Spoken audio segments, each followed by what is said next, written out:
Hello friends, welcome to my channel study with Shruti. आज हम पढ़ेंगे RDA recommended dietary allowance of fats. तो ICMR के अकॉर्डिंग आरडीए ऑफ फैट्स क्या होने चाहिए, इसमें इन्होंने कुछ ग्रुप्स बनाए हैं, जैसे इन्फेंट्स के, चिल्ड्रन जो 1 to 9 ईयर्स के हैं या 1 to 18 years, adult man, women, pregnant women और लैक्टेटिंग वुमेन।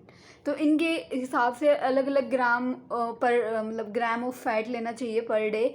तो ये जो है WHO ने रिकमेंड किया है 20 to 30% जो हमारी एनर्जी है वो मतलब जितनी भी हमारी बॉडी में एनर्जी होती है वो फैट्स से होनी, फैट्स जो है वो प्रोवाइड करते हैं। Dietary fats provide 30 to 40% of total energy intake, और जो भी डाइटरी फैट्स होते हैं उनसे हमसे 30 to 40% ऑफ टोटल एनर्जी मिलता है। उसके बाद हम देख लेते हैं जो इन्फेंट्स होते हैं उनको 45 जो है ग्राम पर डे जो फैट चाहिए होता है। चिल्ड्रन की बात करें तो जो 1 to 9 ईयर्स के होते हैं उनको 25, और जो 1 to 18 ईयर्स के होते हैं उनको 22। अडल्ट जो मैन होते हैं उनको 20 चाहिए, सेम वुमेन को भी, अडल्ट वुमेन को भी 20 चाहिए, प्रेग्नेंट वुमेन को 30, और लैक्टेटिंग वुमेन जो कि एक बच्चे को फीड करा दिया है उसको 45 ग्राम पर डे फैट जो है कंज्यूम करना चाहिए। परसेंटेज की बात करें तो इन्फेंट्स जो कि 1 साल तक के हैं उनको 25 से 30% जो है वो फैट लेना चाहिए। अगर चिल्ड्रन 1 से 18 साल तक का है उसको 15 से 20% जो है फैट लेना चाहिए। और अगर कोई अडल्ट पर्सन है या प्रेग्नेंट लेडी है या फिर लैक्टेटिंग मदर है तो उनको 10 to 20% fat gram per day लेना चाहिए। 50% of fat consist of vegetable oils rich in EFA।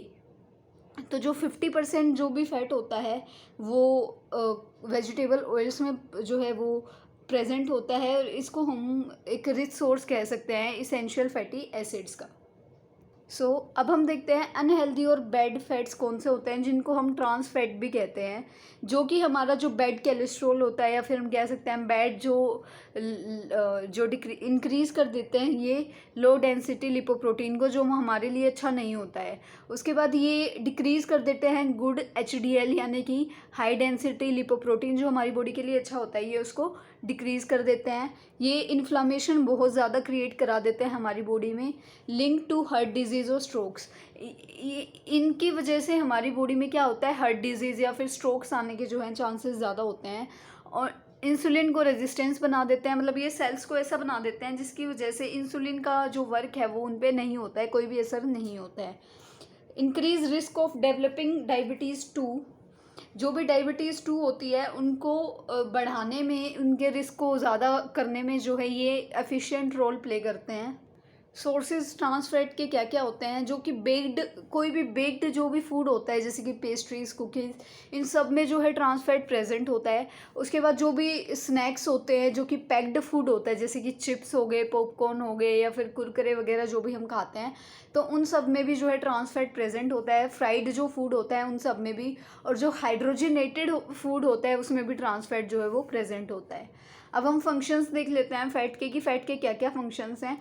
तो ये एनर्जी प्रोवाइड करता है, जैसे कि हमें पता है कि ये एक एनर्जी सोर्स है ह्यूमन डाइट में। ये 1 ग्राम से हमें 9 किलो कैलोरीज जो है प्रोवाइड करता है। जो है हमारी बॉडी के फैट टिश्यूज़ में जो है ये स्टोर हो जाता है। उसके बाद ये फैटी एसिड्स को रिलीज़ करता है जब भी हमें एनर्जी की रिक्वायरमेंट होती है। उसके बाद ये हमारी बॉडी में स्ट्रक्चरल कंपोनेंट में भी हेल्प करता है।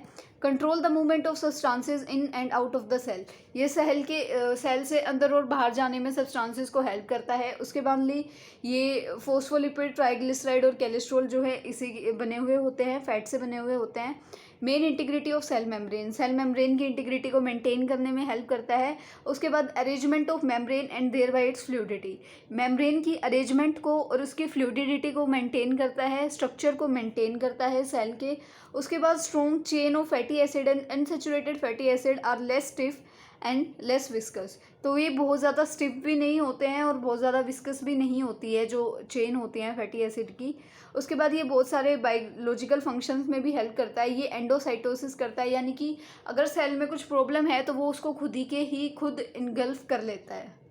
उसके बाद वाइटल ऑर्गन प्रोटेक्शन करता है, या फिर विसरल फैट हम इसे कहते हैं, क्योंकि जब भी हमारी सडनली कोई भी इंजरी होती है तो फैट जो है उसको कवर करता है। अगर फैट ज़्यादा होता है तो वो उसको बचाता है इंजरी से। उसके बाद जो ब्रेन है उसमें भी बहुत ज़्यादा, यानी कि 60% फैट जो है प्रेजेंट होता है। DHA docosahexaenoic acid is major brain fatty acid, ये एक मेजर ब्रेन फैटी एसिड है और ये हेल्प करता है ग्रोथ के लिए। ब्रेन में जो भी इन्फेंट होते हैं उनकी ग्रोथ में उनके ब्रेन की ग्रोथ में हेल्प करता है और डेवलपमेंट में भी।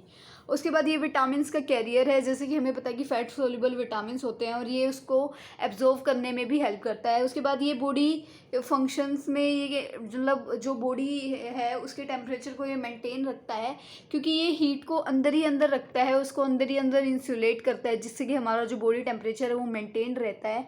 उसके बाद ये बहुत सारे बायोलॉजिकल फंक्शंस में भी होता है, जैसे कि पूफा पॉली अनसेचुरेटेड जो फैटी एसिड्स हैं, जैसे कि लिनोलेनिक एसिड और ALA अल्फा लिनोलेनिक एसिड।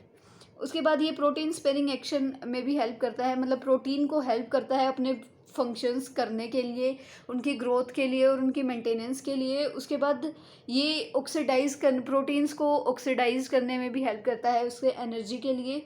उसके बाद स्टाइटेटिव वैल्यू, ठीक है, तो ये इम्प्रूव करता है पेलेटेबिलिटी यानी कि टेस्ट को इम्प्रूव करता है। उसके बाद स्टमक को, जब तक हम फैट नहीं खा लेते हमारे स्टमक को वो फीलिंग नहीं आती है, हमें वो फील नहीं होता है कि हाँ हमारा पेट भर गया है।